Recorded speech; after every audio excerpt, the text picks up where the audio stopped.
Olá, pessoal, bem-vindo a mais um programa Fé e Ciência na sua IPP-TV. Esse programa que quer discutir com você a boa ciência, a boa fé, a relação entre as duas.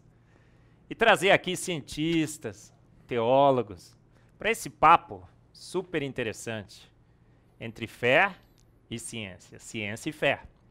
E hoje nós temos aqui um convidado pra lá de especial. Bom, todos os nossos convidados são especiais. E o Rodrigo não deixa de ser também pra lá de especial. Principalmente porque nós vamos falar sobre um tema que envolve a vida, a biologia. E o Rodrigo é biólogo. Então, Rodrigo, bem-vindo ao nosso programa. É um privilégio muito grande ter você aqui. Muito obrigado. Na verdade, o privilégio é meu.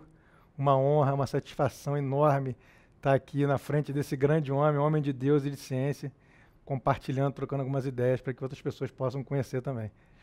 Muito bem, Rodrigo. Biólogo. Nós queremos começar sempre o nosso programa, Rodrigo, conhecendo o nosso entrevistado. E já disse que você é biólogo, porque isso é muito importante. Nós vamos falar sobre biologia. Biologia é vida. Está no cerne, no debate sobre as nossas origens, essa área. Mas a gente sempre começa com o quadro Rodrigo pelo Rodrigo. A gente quer conhecer um pouco do Rodrigo Pena Firme, o professor, doutor, biólogo. Rodrigo, conta um pouco da sua vida, como que você se formou, se você é um homem de fé, se você crê em Deus. Que fé é essa que você confessa? O Rodrigo pelo Rodrigo, como seria? Legal. É tão difícil falar sobre a gente mesmo, né? Mas é importante. Então, eu sou um homem de fé, sim, sou cristão, cresci numa família cristã. Meu pai, principalmente, sempre me influenciou, me apresentou muito cedo a palavra de Deus e vivia, né, a conduta do meu pai, falava muito mais do que o ensinamento, minha família, minha mãe, e obviamente eu fiquei, né, sempre com aquela pulguinha atrás da orelha, né? Que fé é essa que faz com que esse homem seja diferente? Só que entrei no curso de biologia, porque desde criança, inclusive meu pai também sempre me incentivou, eu sempre gostei de natureza. Aos 7 anos de idade eu me lembro que eu decidi que queria fazer biologia. E meu pai me incentivou, minha mãe eu consegui fazer depois, graças a eles e a Deus, entrei na faculdade. Então isso assim foi muito marcante. E ao longo da trajetória sempre adorei, continuo adorando biologia, apesar de hoje fazer outras coisas um pouco que tem a biologia no meio, mas não 100%, sempre gostei demais. Sempre tive essa coisa de a biologia é estudar a mão do Criador, a criação do Criador. E só que ao longo do processo, fui me deparando com talvez duas frustrações no ramo, digamos assim, da biologia, no campo, na graduação. Primeiro que tudo era de fato compreendido à luz da teoria da evolução. Tudo, sem exceção. Nada faz sentido senão a luz da evolução. Teodósio Dostoiévski disse isso, né? Exatamente. Uhum. Essa era a versão que eu aprendi, né? Que eu fui doutrinado a acreditar. Só que como eu sempre fui fora da caixinha, isso...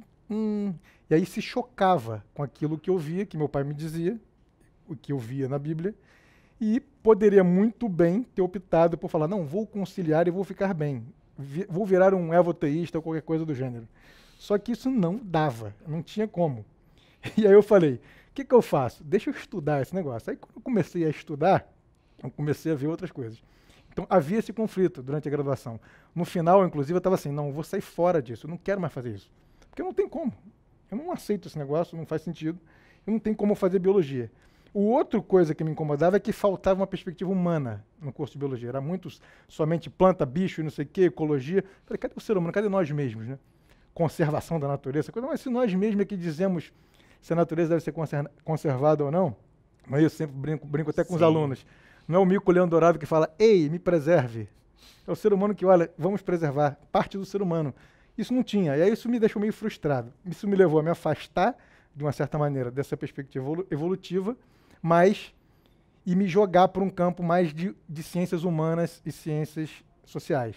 Foi isso que aconteceu ao longo da minha jornada. Aí acabei fazendo mestrado na área de ciências ambientais e florestais, ainda muito com o pé no chão da ecologia, não sei o quê, para me fortalecer, para falar de questões ambientais com um pouco mais de propriedade, e depois partir de vez para uma formação mais sólida nas ciências humanas e sociais, para ver o que esse pessoal falava do mundo natural. Rodrigo, mas olha, tem uma versão que corre por aí que diz assim, né? Cientista bom é cientista ateu. E não há nenhum cientista qualificado, ou são muito poucos, não é, que não aceitam a evolução, porque é mais lei do que a lei da gravidade, e são pouquíssimos. Mas você tem mestrado e doutorado, é um entrevistado qualificado que nós temos hoje. Diz aí, você fez mestrado, você fez doutorado, aonde que você estudou? Vamos desmistificar essa ideia de que cientista bom é cientista ateu? Nós temos muitos bons cientistas que creem em Deus, não temos? Muitos. Estou olhando para um deles aqui, um dos vários, mas existem muitos. E eu sou um deles. Então, eu me formei em biologia na Santa Úrsula em 1998. Depois me formei, fiz um mestrado, terminei em 2005 na Universidade Federal Rural do Rio de Janeiro. E depois fui para os Estados Unidos, onde eu fiz um PhD em antropologia. Lá fiquei 7 anos para completar esse curso, que termina com uma tese. Em que universidade lá nos Estados Unidos? Universidade de Indiana, Indiana University. There's more than corn in Indiana. Tem mais do que milho em Indiana, não é isso? Mais do que milho. Eu também estudei ali pertinho, né, em Purdue. Então, estudamos próximos, né?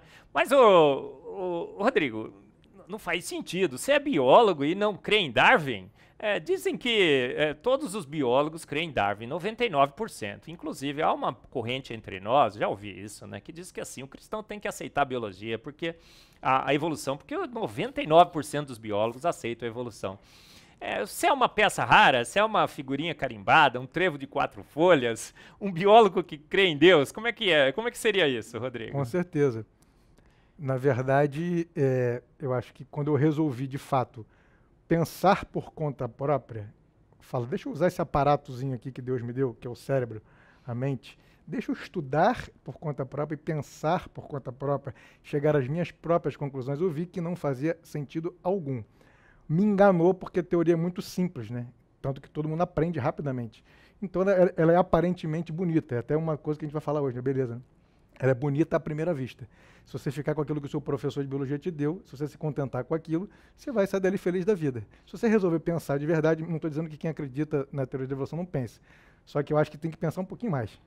Gente, as estatísticas que temos, né, no Design Inteligente, o Discovery Institute, mostram que uma boa parcela dos biólogos hoje já duvida de Darwin. Nós temos ali uma estimativa de aproximadamente 1/3 dos biólogos no mundo. A Sociedade Brasileira do Design Inteligente tem muitos biólogos entre os seus membros, somos mais de 2.000. Talvez a maioria seja de biólogos e químicos. Biologia e química, bioquímica.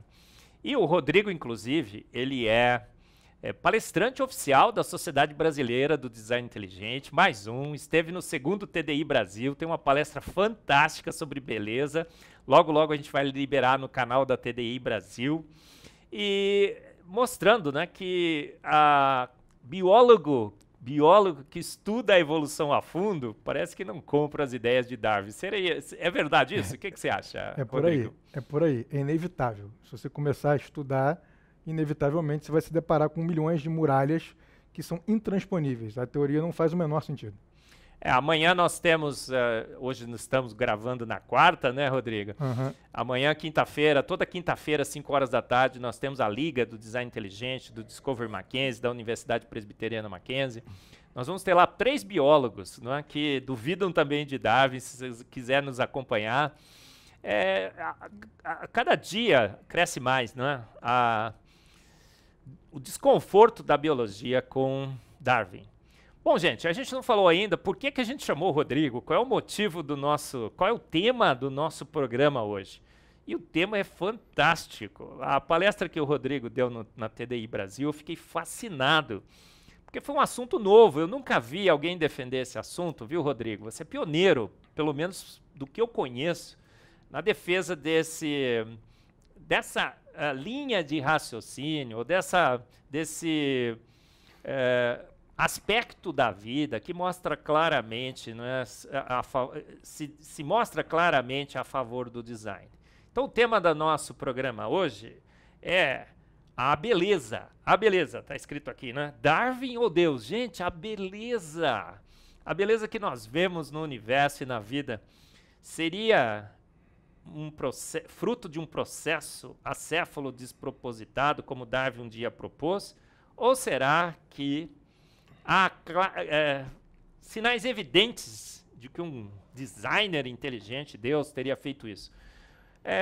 Rodrigo, o que é que você diz sobre esse tema? A beleza, por que a beleza é tão importante? Por que ela nos aponta ou nos dá uma dica muito boa sobre essa relação da origem da vida entre Darwin e Deus? Fala um pouquinho sobre a beleza. Então, essa pergunta é fundamental. E um dos motivos que me levou a amar, né, a obra de Deus, amar a biologia, é exatamente a beleza. E até para os homens que não têm fé, para as pessoas que não têm fé, a beleza motiva as pessoas a quererem buscar compreender aquilo que elas entendem como belo, que elas percebem como belo. Então vamos pegar aqui um pouco esses slides que vão nos ajudar a acompanhar um pouco a nossa ideia. Na realidade foi eu que pedi pro Rodrigo colocar esse aqui, né? O que eu falo de beleza nas minhas palestras? Eu digo assim, olha, o universo é colorido. Não faz sentido o universo ser colorido, porque na radiação eletromagnética, no espectro da radiação eletromagnética, o colorido é extremamente fino. Então o universo deveria ser cinza, né? 50 tons de cinza, eu brinco. Ou ele poderia emitir nos raios X, raio gama e tudo mais, tantas e tantas radiações, mas o universo é todo colorido, as estrelas são coloridas e tudo mais. E a gente enxerga 10 milhões de diferentes tonalidades de cor. Faz sentido o universo ser assim, as flores serem todas coloridas? Do ponto de vista de um biólogo, quando você olha uma coisa magnífica dessa, como a gente está vendo, como é que você interpreta isso à luz do debate entre Darwin e Deus? Então, de cara é o seguinte, né? A respostinha pronta, que está aí no mundo da ciência, da pseudociência evolutiva, não, elas são muito lindas, elas têm cores maravilhosas, porque os insetos enxergam cores em frequências que a gente não enxerga. Não, mas essa não é a pergunta. A pergunta é por que elas são bonitas para nós. Por que não é só bonita por inseto? E se fosse bonita só por inseto, como é que eu saberia que era bonita para ele? Eu não tenho como entrar na cabecinha dele. E mais, poderia ser tudo cinza e tudo marrom. Poderia ser, como você disse, ter outros espectros de energia que não chegariam até nós com essa maravilha de design e beleza. Então a gente vai explorar um pouco isso, né? Essas perguntas fundamentais de criança, né? Coisa intuitiva, quando a gente acredita e vai em frente, a gente vai explorando e vendo que tem muita coisa para a gente falar. Eu acho que o mais legal de tudo é a gente começar falando assim, mas beleza, é uma pergunta muito antiga, né? Os gregos, lá, o Platão já falava isso, os filósofos mais contemporâneos, os filósofos da Idade Média, Tomás de Aquino, todos esses gigantes da filosofia se perguntavam. E mais recentemente também um cara que me apoiei muito ainda para pensar na beleza, é o Roger Scruton, que é um filósofo contemporâneo que faleceu recentemente. Ele escreveu, inclusive, um livro legal que tem para todo mundo pode ler em português, que é a Beleza, né? Então a beleza está nos olhos de quem vê. Olha aqui, duas mulheres muito diferentes, de culturas diferentes. Será que elas são bonitas na forma que se apresentam? São, de acordo com a sua cultura, elas são. Então alguém vai dizer, bem, beleza é relativo, está nos olhos de quem vê. Não, mas a questão não é essa. É óbvio que tem gostos e gostos, mas não é aí que a gente vai chegar a lugar nenhum. A questão é que todo mundo é capaz de ter essa apreciação pela beleza. Todos os seres humanos no mundo inteiro, todas as sociedades que já existiram, apreciam beleza. E não é só isso, as pessoas necessitam de beleza. As pessoas buscam beleza, necessitam para viver.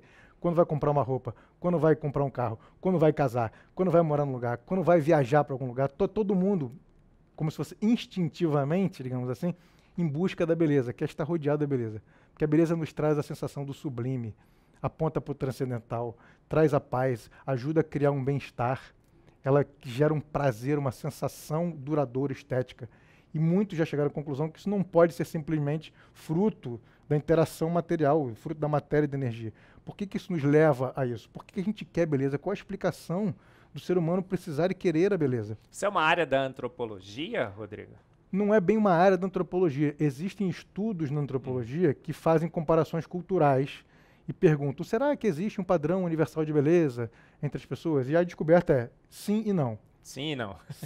Como para variar. Só sabemos que nada sabemos. Isso, né? sim e não. Mas a grande sacada é que todo mundo tem isso como um valor. A beleza não é apenas uma capacidade de perceber. As pessoas têm isso como um valor. Um valor.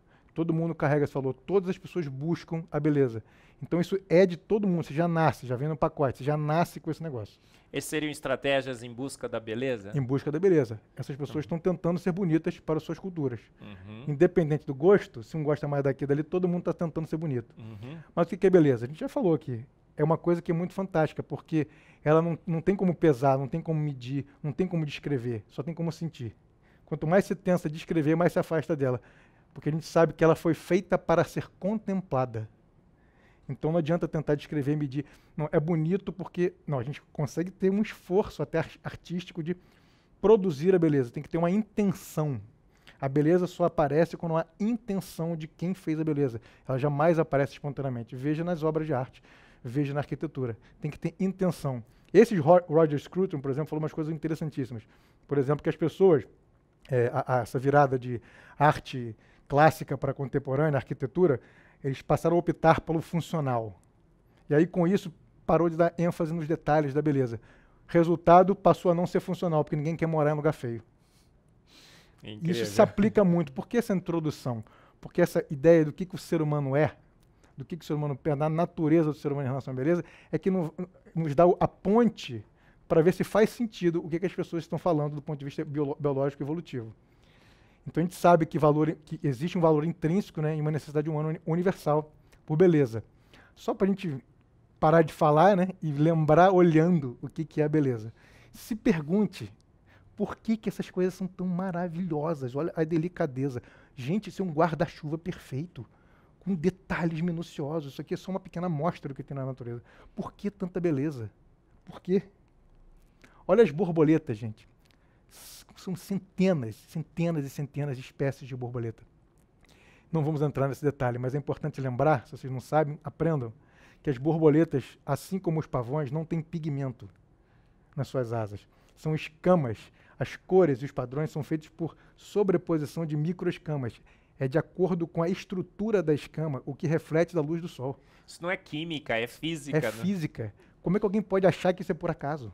Como é que alguém pode achar que isso é fruto de... Um ajuste extremamente fino, não é? Meu Deus, é uma coisa assim surpreendente. É maravilhoso. Magnífico. É magnífico. Ó, nós vamos trazer o Ricardo Marques, que vai falar sobre mimetismo e camuflagem. Às vezes não é só beleza, mas tem formas, não é? Formas. É tipo uma borboleta que tem uma forma de uma serpente nas suas asas para espantar o predador. É uma níveis e níveis, é uma coisa né? Assim de doido. Complexidade, beleza e mimetismo. Orquídea com face de macaco, flor com formato de boca de mulher com batom. É uma coisa de doido. Então elas não possuem pigmentos de cor. São escamas superpostas. Olha esses sapinhos, por exemplo. Que coisa, olha a cor disso aí. É um sapo neon, não é? Meu Deus, o melhor pintor do mundo não vai conseguir fazer um negócio desse. Não vai. E aí o mais legal é o seguinte, que a gente precisa falar, é que a maioria desses animais que são mais belos, eles são macho. Não sei se vocês já repararam isso. Os animais mais bonitos são machos. Daí é que veio a historinha, que foi a tentação, a explicação darwinista, que começa com Darwin, em 1859, no seu livro clássico, A Origem das Espécies. Depois ele continua nos outros livros, mas ele vai tentar explicar esse negócio. Então, para Darwin, a beleza veio, qual é a origem da beleza e para que ela serve, né? No ponto de vista da seleção. Do ponto de vista da seleção natural, a beleza só faz sentido, né? A gente está se perguntando aqui. Ela só faz sentido se ela tiver uma utilidade. E aí, essa aqui é a questão. Então, para o Darwin, ele começou a ver, de fato, que o que acontecia? As fêmeas da maioria das espécies escolhem os machos, e não o contrário, certo? Os machos são mais bonitos e mais fortes e maiores, porque na cabeça deles, o entendimento é que essas características seriam um sinal para a fêmea falar assim, eu vou nesse cara aí porque esse cara vai proteger meu filhote, mais bonitão, forte, né? Vai me proteger, vai me dar um negocinho melhor pro futuro. Essa historinha por aí. Uhum. Só que eles começaram a perceber que isso nem sempre é verdade. Né? É a maioria dos casos, que a fêmea seleciona o macho.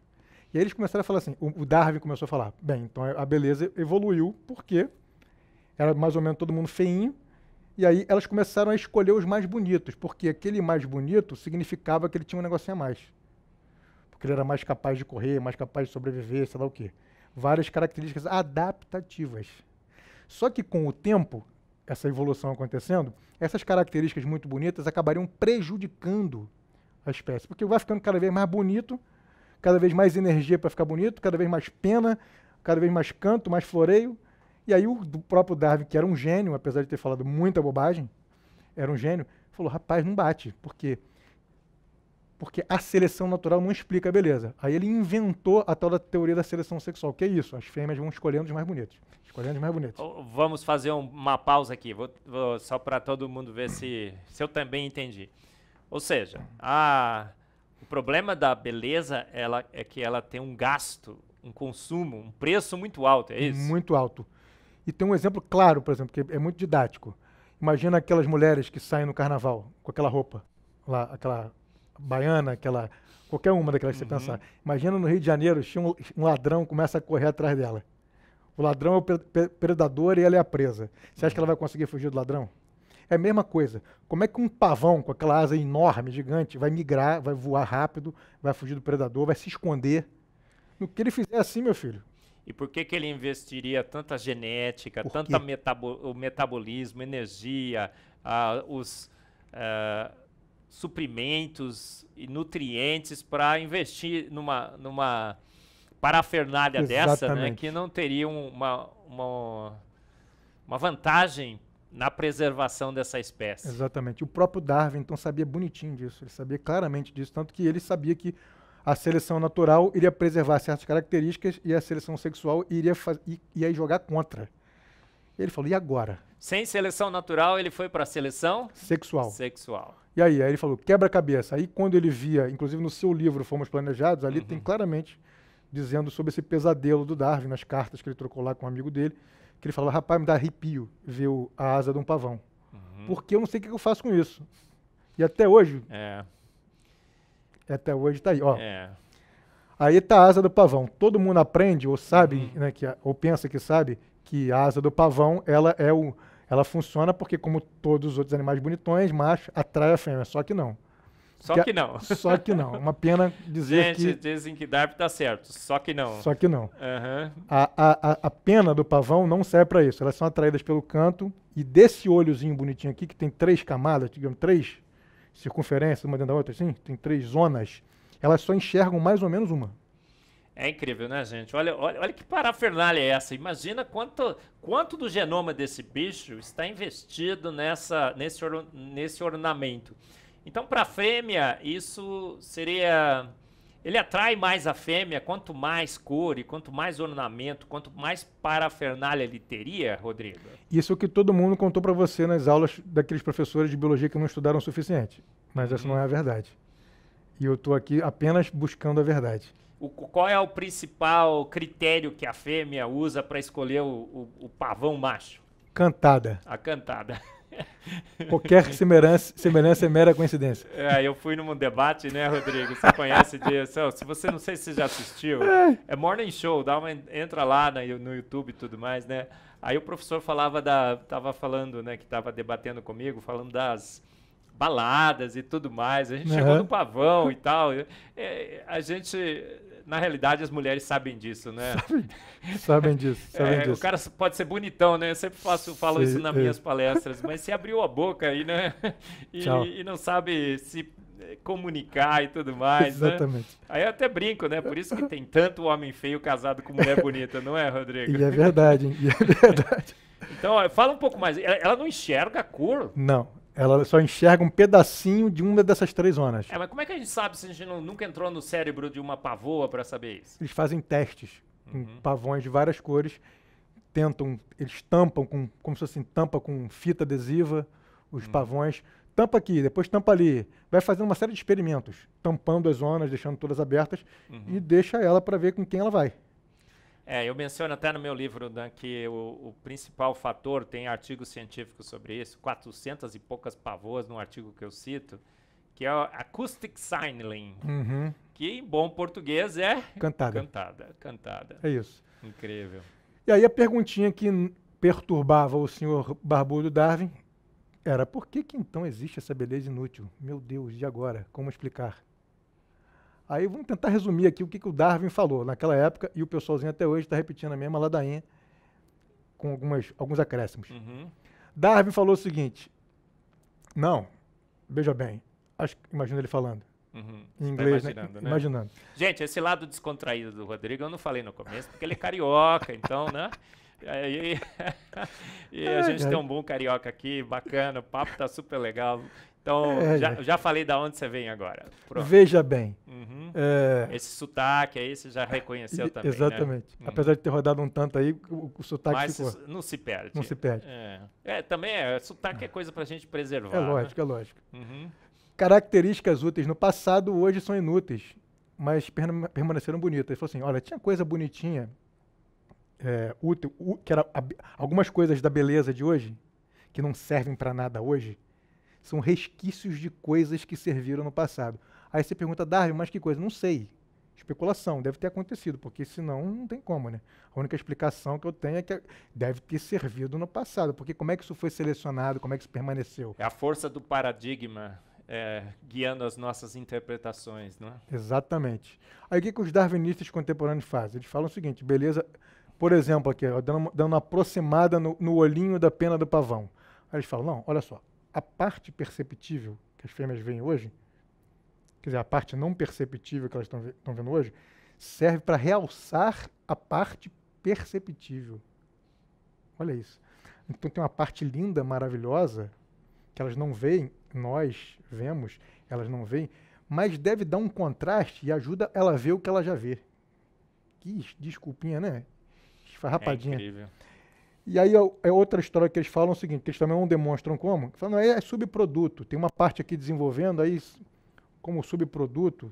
Como assim subproduto? Aí sai um subproduto perfeito, lindo, maravilhoso, todo encaixadinho, com as cores.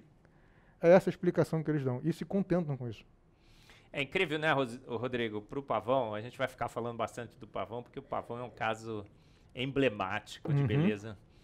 Que, na realidade, tudo isso é uma parafernália, um consumo muito grande, é um gasto muito grande. E quem enxerga bem essas cores é o ser humano. Ser humano. E lembrando aquele detalhe, também aqui é cor estrutural, não tem pigmento. Agora, que seleção seria essa do ser humano? Eu digo sempre que é um show. Ele fez para... Ele é um exibido e um exagerado, né? Eu falo nas minhas palestras. O show é para nós, não é? Para nós. O show é para nós. Uhum. E aí, olha só que bacana. Em 2018, eu sou um fuçador daqueles, tudo tá saindo, eu tô vendo, não sei o quê. Aí me deparo com isso aqui. A evolução da beleza.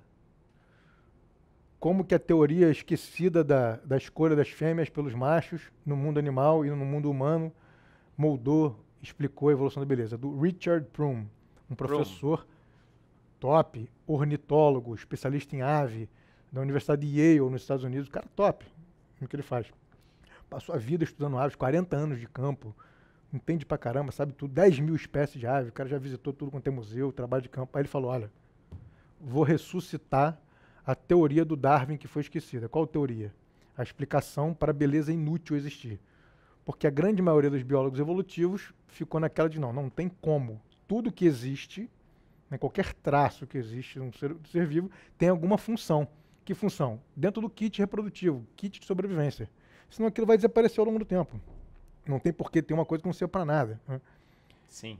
Uhum. E aí o Richard Prum fala, não, olha, meus trabalhos de campo não mostram isso, os estudos não mostram isso. Mostram que as aves escolhem o mais bonito porque elas amam a beleza. Aí eu falei, amam a beleza. Aí eu falei, meu Deus do céu, será que é isso mesmo, Richard Prum? Vamos ver um pouquinho mais, com mais detalhe. Então ele vem falar isso, que temos que ressuscitar essa coisa porque elas escolhem os machos mais belos, não porque é fitness, não porque tem mais adaptado, porque é um sinal de que o macho vai deixar mais filhote, porque o macho corre mais. Não, é porque elas amam a beleza. Por isso que eu fiz aquela apresentação no começo. Né? Porque imediatamente, a primeira coisa que me ocorreu quando eu li isso, falou, rapaz, ele está dizendo então que a ave é um ser humano com asa. A antropologia... Antropomorfizou as aves. Antropomorfizou as aves, né? Meu Deus, ela tem a mesma apreciação da beleza. Então aquilo que o ser humano tem pela beleza, a ave também tem. Aí eu comecei a ver, né? Será mesmo? Eu vou aqui apresentar só uma pincelada do que eu já pensei. Inclusive vai sair naquele capítulo lá bacana que vai sair daquele livro que estão editando. Coletânea Brasileira do Design Inteligente. Ali você vai ver muito mais detalhe. Uhum.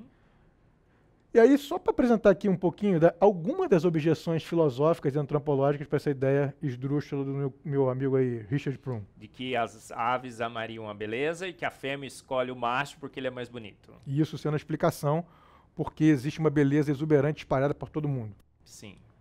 Então vamos lá, que explicação seria essa? Primeiro, aves são movidas por instinto, não por escolha. Ele tem que primeiro mostrar pra gente, provar que as aves escolhem alguma coisa. Então, que os animais escolhem. Eles não escolhem, eles são programados. A pergunta não é se ele escolhe, é de onde vem a programação para fazer a escolha. Que é definida. As animais têm um comportamento que se repete. O comportamento se repete. Porque no design inteligente, essas teorias todas que a gente conhece, você é um fera na química, a gente acaba esquecendo do fator comportamento, que acaba sendo reduzido à genética e que seja, mesmo que seja genético, quem foi que enfiou aquela genética ali para gerar aquele comportamento, né?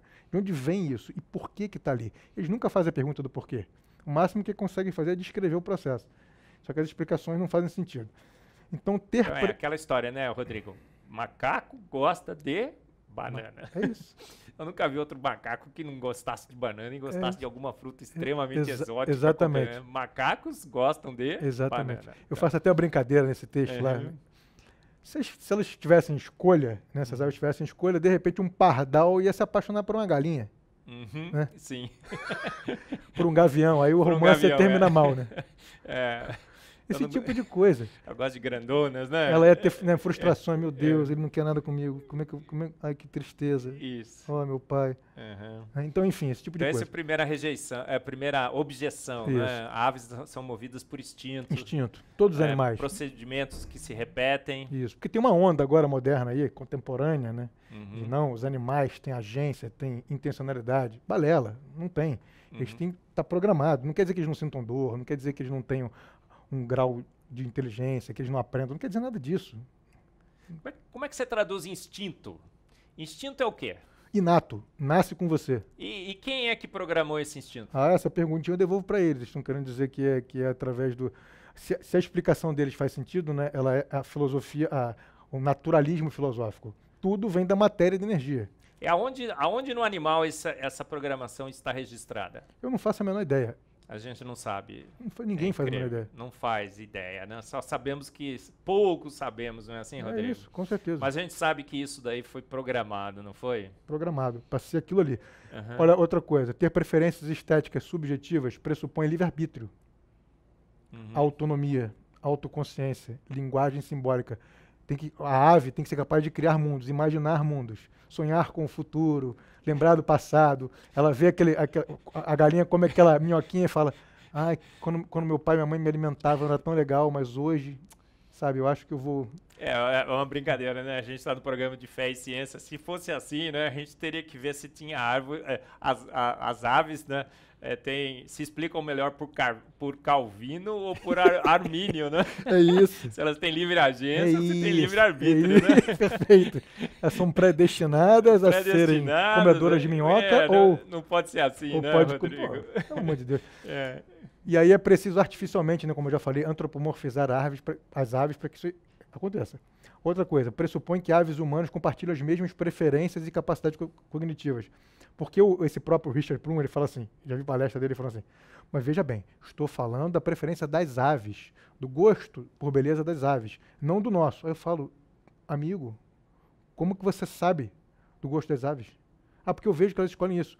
Mas o seu padrão de beleza é igual ao dela. Porque se você está dizendo que ela escolhe o mais belo, é porque você detectou que aquela beleza existe. Existe, Então o padrão não é dela, é seu. E mesmo que ela tenha, me explica como é que você e ela têm o mesmo padrão de beleza, se você não tem nada a ver com a vida dela. Quando a gente parte de um paradigma equivocado, a gente chega em explicações equivocadas. É evidente, não tem pra onde correr. Inevitável. Inevitável. Então é impossível saber o que elas pensam sobre beleza. Os porquês das escolhas inúteis pelos machos mais belos. Não tem como entrar na cabecinha da ave para saber. Então são muitas, na verdade, as objeções. Outras bacanas também da gente pensar. Paleontológicas e biogeográficas. Se essa teoria do Prum está correta, né, que é o emendando, né, como dizia minha mãe, pior a emenda que o soneto, de Darwin, precisamos encontrar de baixo para cima no registro fóssil seres cada vez mais belos. Alguém já encontrou? Além de não encontrar transição de nada, é tudo papo furado, né, cadê o... Tem que ter o mais feio pro mais bonitinho. A gente vê, né? A gente estava até conversando antes do programa. Provavelmente a beleza está evoluindo, não está evoluindo, né? Exatamente. O que era muito bom está ficando bom. Acho que muitos padrões de beleza estão sendo corrompidos ao longo do tempo. A gente não tem como provar isso, como você falou, né, Rodrigo? Mas a gente não vê isso, né? Essa evolução da beleza no registro fóssil. Vê? Como você está falando? Não vê. Só um micro parênteses aqui. Uma coisa muito legal que eu conversei com o Tasso Licurgo, pastor, doutor Tasso Licurgo. Ele chamou a atenção para uma coisa que eu nunca tinha percebido. No relato de Gênesis, Deus fala, fez e viu que era bom. Ele não falou viu que era bonito, mas o que ele fez era bonito. Tá aí. A natureza é bonita, é bela. E olha essa associação, bom e bonito. Por isso, lá no começo, que a gente não falou, mas pode fazer um resgate, quando você busca o belo, você acha que está escolhendo o bom. Você quer o bem e o bom para você. O bem, o bonito e o funcional. Aí você acha que as aves querem isso para elas também, que o sapo quer isso para elas. Se elas querem, a pergunta não está mais aí. A pergunta está, quem botou isso nelas? E qual o propósito se não tem nenhum kit de sobrevivência envolvido na história? Magnífico. E aí a distribuição geográfica de organismos atuais também deveria indicar a presença de zonas com mais seres feios e áreas periféricas com seres bonitos. Começou mais feinho e vai evoluindo, né? Vai espalhando, né? Tal da irradiação adaptativa que eles falam. E os feios, os bonitos expulsariam os feios, né? Expulsariam. Expulsariam. E cadê? Não tem, né? Mata, cobre, mostra o pau. Não tem. Aí outras objeções biológicas. Essa aqui a gente vai quebrar para ver umas fotos bonitas. Aqui. Olha só que bacana, que o Richard Prum não mostrou no livro dele. Eu futuquei de ponta a ponta, busquei outros, não tem. Eles não perceberam, acho que eles nem perceberam. Eles estão tão bitolados com essa ideia, né, com esse viés de confirmação, que eles nem param para pensar naquelas exceções que passam a rasteira. Olha aqui. Exemplinho bobo, não botei o nome científico, não importa. É o tal do papagaio australiano. Olha que bicho sensacional. Se você sair na rua com uma roupa dessa, que vão te chamar de cafona, de sei lá o que, tudo que pode imaginar. Se bem que países na África usam isso porque se inspiraram, né? E fica bonito nos caras, veja ver. Quando seres humanos combinam muitas cores, fica brega. Fica brega. Mas quando ele faz, fica bonito. Isso aqui é inspiração para tudo, gente. Olha que coisa, meu Deus do céu, que coisa espetacular. Enfim, esses rapazes aqui, essa moça e esse rapaz... Tá? Mas o macho não é mais bonito que a fêmea? É isso aí. Na explicaçãozinha pronta lá, o macho é sempre mais bonito que a fêmea, porque a fêmea que foi escolhendo o mais bonito, cada vez mais bonito, que foi evoluindo, ficando mais bonito, ficando mais bonito, ficando mais bonito. Aí você encontra casais como esse aqui, que são idênticos e belíssimos. Só isso aqui, se eu for usar o critério pelo menos popperiano, de Karl Popper, né, isso aqui já refuta a teoria inteira. Joga pro chão, todo o negócio. Por quê? Porque como é que você vai explicar? Então eles são aves narcisas, né? Porque a fêmea olhou para um macho parecido com ela e falou, eu quero você. Eu só quero você e mais nada. Você porque você é igualzinho a mim, né? É o espelho dela. Ela quer o espelho dela. Que loucura é essa? Eles são idênticos, gente. Esses bichos aqui só podem ser diferenciados por exame de DNA. Incrível. E a gente sabe, né, que machos e fêmeas em diferentes espécies têm critérios diferentes. Critérios diferentes. Né? De seleção e de beleza, inclusive. Né? O que é belo para uma mulher não pode ser necessariamente belo para o homem. Né? Exatamente. Então não faz sentido, né? Porque isso aqui era assim, ela se olhou no espelho, no lago, eu sou linda, agora eu quero alguém tão lindo quanto eu. Uau! Olha esse bicho, gente. Coisa espetacular. É um passarinho que seria um sonho encontrar com ele, mas parece que a maior parte do tempo na natureza ele não levanta esse penacho. Eu já vi foto dele, também normalzinho assim. Ele, normalzinho, baixa o negocinho, fica normal, não levanta. Os biólogos que estão estudando esse bicho não sabem também explicar por que ele levanta esse penacho. Né? A explicação seria, como todas, o macho atrai a fêmea. Aí você encontra o macho e a fêmea com o mesmo negócio, só que, só que com cores diferentes. Cai na mesma história de antes. Apesar de serem diferentes, terem o tal do dimorfismo sexual diferenciado, os dois são belos, magníficos. E para que esse negócio na cabeça? Para que isso? Não era mais fácil assim? Já atraiu o outro.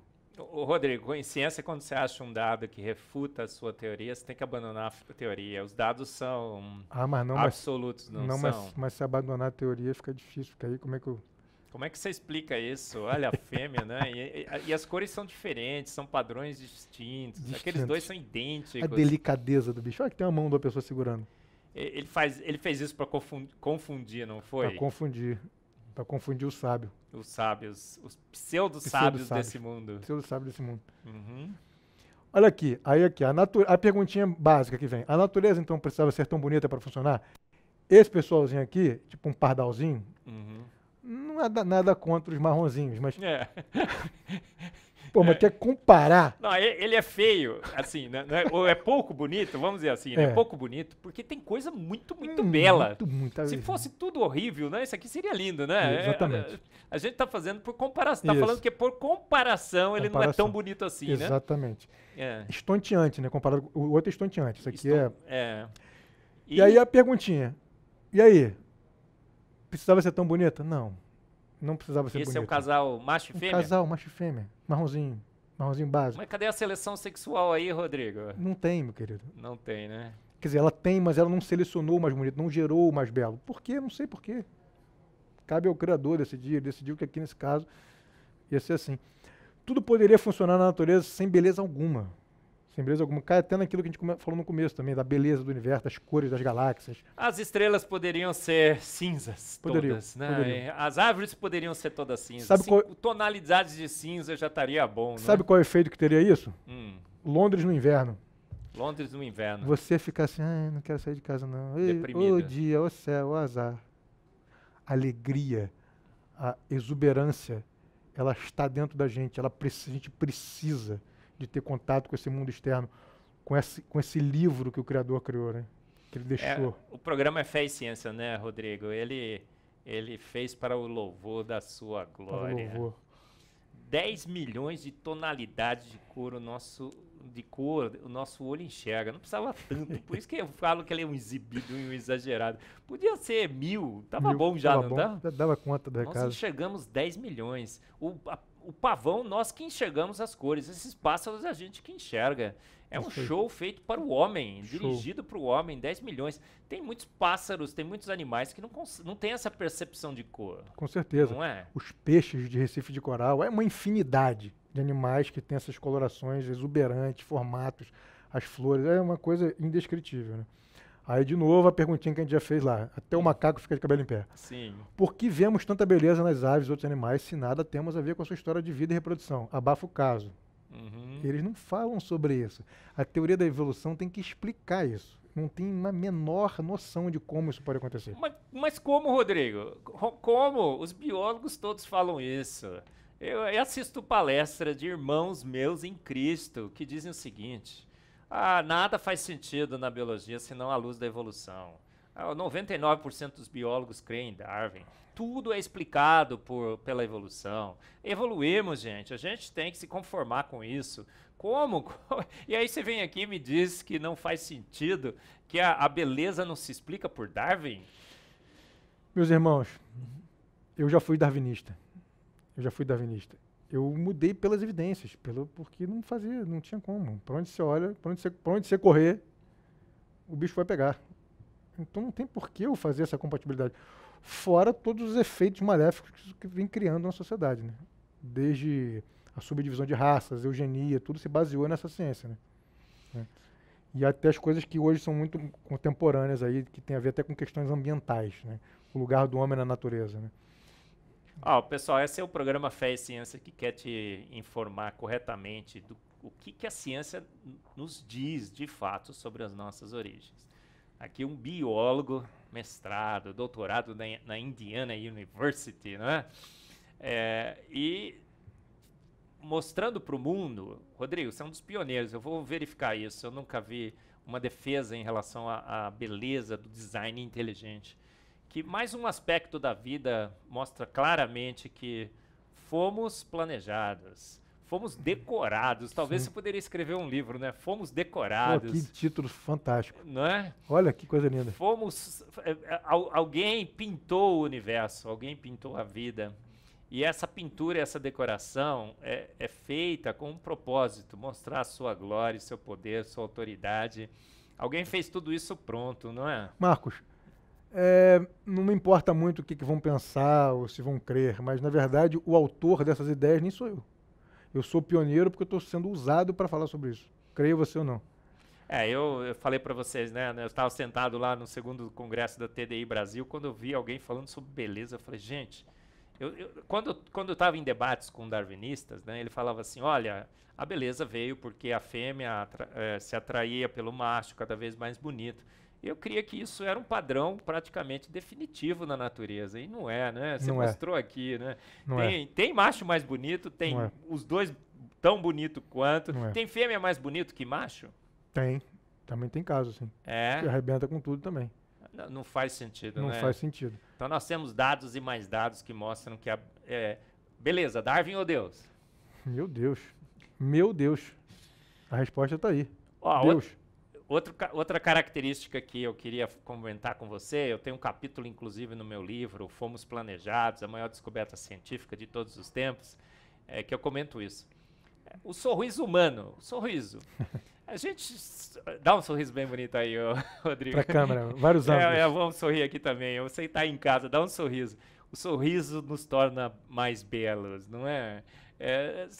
Às vezes você vê uma pessoa assim e fala assim, nossa, ele é bem feinho, mas ele pega e dá aquele sorriso lindo, maravilhoso. Você fala, nossa, gente, parecia feinho, mas ele é lindo, lindo. O sorriso, né, nos torna mais belos, nos faz mais amigos, a gente se aproxima mais. Você fica mais contente com uma pessoa sorridente, aquele carrancudo e aquele sorriso. Essas expressões faciais que só o humano tem. E o que acontece com o sorriso? Se explica o sorriso do ponto de vista evolutivo, como um biólogo como você, formado em biologia, professor de biologia, que dá aula nessa área, também um antropólogo que conhece bem o ser humano. Como é que você explica o sorriso?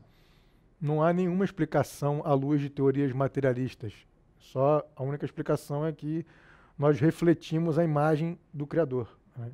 O caráter, porque somos seres morais. E aí, nessa história do sorriso, uma coisa que está ligada a isso, é o sentimento, a expressão do humor, que é outra coisa que não faz sentido. O sorriso tem a ver com humor, com bem-estar, com humor, né? O humor em si, que também é uma coisa não palpável e material, também não faz sentido nenhum, à luz de nenhuma explicação materialista darwinista, né? Qual é o propósito do kit de sobrevivência de humor?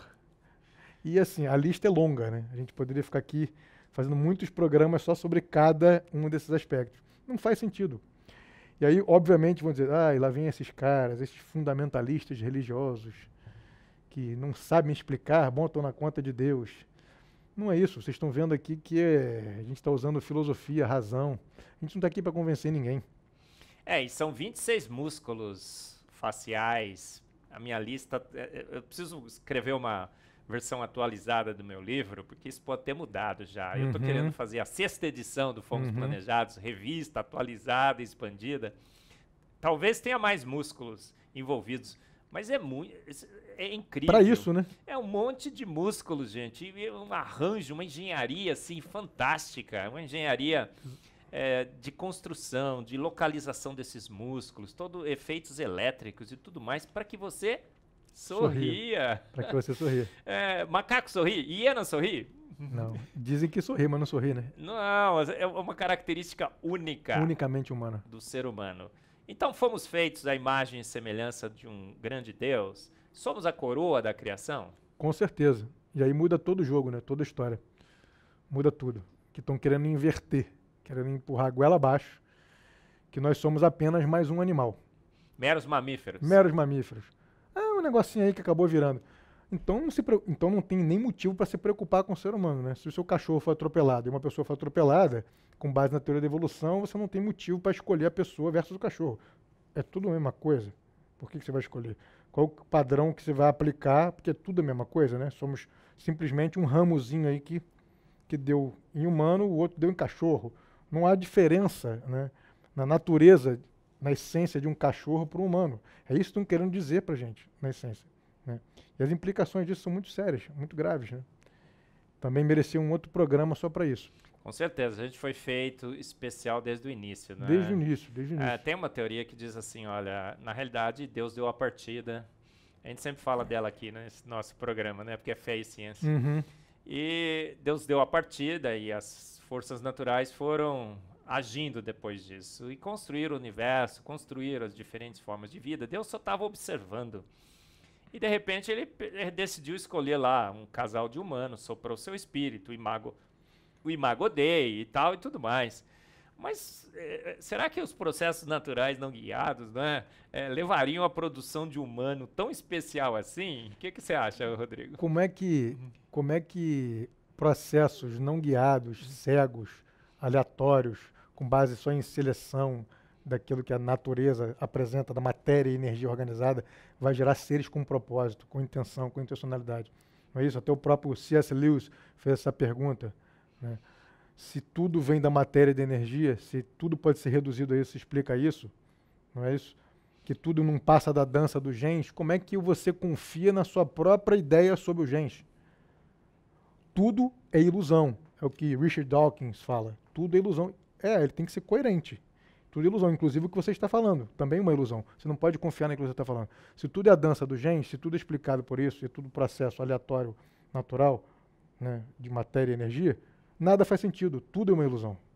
Eu fico imaginando Adão e Eva no paraíso, né? O corpo humano é magnífico, é belo, não magnífico, é? Magnífico. Aí assim, talvez a queda, tá? A gente tá um pouco aí, o que era muito bom, está se tornando bom e tudo mais, né? Mas imagina Adão e Eva, deveriam ser corpos magníficos, perfeitos, não é? Aquela barriguinha tanquinho que a gente vê, sonho, né? sonho, né? Não é? Sonho. Gente, fomos feitos, prontos, a imagem de semelhança de um grande Deus, belos, né? Toda a natureza reflete essa beleza.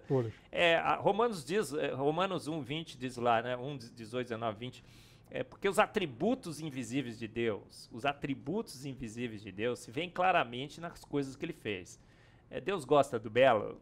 Nossa, é a expressão do caráter dele, né? Vamos só conseguir... Tem tempo pra gente fechar isso aqui? Sim, temos porque ainda. Eu acho que é importante um pouco para as pessoas darem uma fechada nesse raciocínio aqui, dessa ideia que a gente começou a apresentar. Sim. Então vamos seguir em frente, né? Vamos lá. Essa pergunta que eu fiz, só para mostrar para vocês o que o próprio Charles Darwin falou. Ele disse o seguinte: se alguém um dia demonstrasse que um animal ou planta ou parte deles existisse apenas para o benefício de outra espécie, sua teoria da evolução seria descartada. A gente está mostrando aqui que tem vários aspectos da beleza, pelo menos, dos animais e de plantas, que não tem utilidade alguma. Para a própria planta que a possui. O animal. Só o ser humano reconhece e atribui valor àquilo. Toda aquela cauda exuberante do pavão, multicolorida, com efeitos de física, né? Subdivisão da luz, né? Nos seus componentes coloridos, o espaçamento das penugens. Para o pavão e para a pavoa não tem muita utilidade, né? Não, é só para a glória do próprio Deus Criador e para o ser humano viver num ambiente bonito, belo. Ao observar aquilo, reconhecer que é um grande Deus. Apontar para fora de si. Então parece que deveria ser descartada a teoria da evolução. É isso que você está dizendo, Rodrigo? Eu tenho certeza disso, eu não estou dizendo, eu tenho certeza. Palavras finais aqui, só para a gente... Isso, a gente tem alguns minutos ainda. Tá ótimo, maravilha. Então, assim, eu vou fazer só uma síntese, né, do que a gente vem pensando. Que o problema da beleza é realmente um desafio enorme. Para mim, é tão desafiador quanto a origem da informação biológica e a origem da vida. Por exemplo, aquele livro clássico aí do Stephen Meyer, que não tem em português ainda, né, que é a Dúvida de Darwin. Esse negócio tem que ter em português um dia. Vamos traduzir pelo Discovery Mackenzie, gente. É um dos livros que eu li, assim, tem muita coisa que eu não li. Darwin, né, o registro fóssil. Tem muita coisa que eu não li, mas esse eu li. É um negócio... Aí ele mostra claramente essa explosão do Cambriano. De repente surgiu vida pra caramba, todas as formas que estão aí até hoje. Tudo coloridinho, do bonitinho, nada. Ainda mais bonita que talvez que a gente tenha hoje. Exatamente. E o registro fóssil perdeu as cores, né, das coisas, não dá pra ver direito, né? Mas enfim, eu acho que esse desafio é tão grande quanto, né, o desafio da beleza. E aí o que a gente está vendo, que todas as evidências e argumentações, e aí eu tenho que dizer que tem o pioneirismo sim, do cruzamento desses argumentos antropológicos, filosóficos e biológicos, e esses pontos esses furos nessa teoria biológica, realmente eu nunca vi ninguém falar. Eu estou botando para fora aí. Sim. E essas evidências todas e argumentações sobre a origem e perpetuação da beleza, até o momento, favorecem de lavada, como você diz, né, ganhando de 1000 a 0, a teoria do design inteligente. Isso aí não tenha dúvida alguma sobre isso. E se fosse o contrário também eu ia estar falando, olha, eu acho, está tudo me levando para lá, né? Eu tento fazer aquela boa ciência, que você também fala muito, com muita propriedade, né? Seguir as evidências onde quer que elas levem. Eu sempre digo, né, que se um dia me convencerem que Darwin tem razão, eu me tornarei um ateu. É isso. Evolucionista teísta não, Não, um ateu. não, isso. É porque é demais. O evolucionista teísta está... A fé vem pelo ouvir a palavra de Deus, é o firme fundamento e tudo mais. Se a gente evoluiu lenta, gradual e sucessivamente por processos naturais não guiados, Deus não faz sentido, faria? Não faz sentido, e o próprio Darwin estaria dando gargalhadas desse pessoal. Sim. Não entenderam nada da minha teoria não tem propósito, não tem guia, não tem nada. Mas essa possibilidade eu não considero para a minha vida, né? Nós estamos afogados, atolados, abarrotados de evidências de que há um grande Deus. Um tsunami de evidências. Então, o design inteligente, a beleza... Então, isso tudo, a beleza, né? Toda essa análise da beleza, cautelosa, muito mais profunda até do que a gente está falando aqui, indica que o mundo físico não é tudo que existe e não é tudo que necessitamos. E aponta para o caráter, criatividade, poder do artista divino que criou a beleza. E aí também, mais uma vez aqui, o próprio Marcos Eberlin faz várias palestras por aí dizendo, fique à vontade, não é isso? Porque, de fato, a proposição aí, que já vem de muito antes, do design inteligente, não é dizer quem é o criador. Não temos como dizer quem é esse criador. Ah, ele é assim, ele está lá no Alcorão, ele está na Bíblia, não, ele está lá na Umbanda, ele é o extraterrestre. Mas, meus queridos, vamos raciocinar. Vai lá, faz aí uma teologia básica, comparativa. Quem é o candidato principal da história? Deus bíblico ganha. The winner is... O Deus bíblico ganha. Ganha de goleada. De lavada. Respeito quem não crê, respeito quem pensa diferente, mas... Rodrigo, a gente está terminando. Eu queria agradecer profundamente a sua presença aqui. Gente, é o design inteligente brasileiro, é a ciência brasileira sendo pioneira no mundo. O design inteligente cresce no mundo todo, cresce muito no Brasil. E a gente está fazendo história aqui, lançando livros, traduzindo, mas lançando novos livros. A Sociedade Brasileira do Design Inteligente lançando novos palestrantes, gente. E o Rodrigo, olha, não tenho certeza absoluta, viu, Rodrigo? Eu vou procurar, mas eu nunca vi ninguém defender a beleza como mais um argumento a favor do design inteligente. Talvez você seja pioneiro no mundo, e eu acho que é. Então nós tivemos aqui no Fé e Ciência, da sua IPP TV, a honra, o privilégio de ter um dos pioneiros, e talvez o pioneiro, na defesa do design inteligente, usando esse argumento da beleza. Para a gente terminar, eu queria um cientista extremamente qualificado, como vocês viram, jovens brasileiros, universitários brasileiros. Você não precisa se render a Darwin, você não precisa se render ao naturalismo, você não precisa fazer coro com o naturalismo para ser aceito na academia. Cientista bom é cientista que segue os dados e verifica que as evidências são claríssimas que um Deus de extremo poder e autoridade fez o universo, fez a vida e os fez prontos. Então nós temos cientistas, muitos e muitos cientistas no mundo, ao redor do mundo e no Brasil, que defendem o design inteligente através da beleza. Então, Rodrigo, privilégio muito grande de tê-lo aqui. Foi um papo super, super legal, não foi? Os nossos papos aqui são super, super legais e esse não deixou de ser também. Não foi uma exceção, pelo contrário, falamos sobre a beleza e tudo mais. As suas considerações finais, Rodrigo, no nosso programa. Em primeiro lugar, queria agradecer a oportunidade maravilhosa de estar com essa fera aqui. Né? Muito, muito legal mesmo ter sido convidado para participar dessa conversa e de ter entrado nesse movimento, né, que é a busca a verdade acima de todas as coisas e que usa todo o aparato de tudo quanto é ciência para entrar no jogo e mostrar e abrir e botar para fora.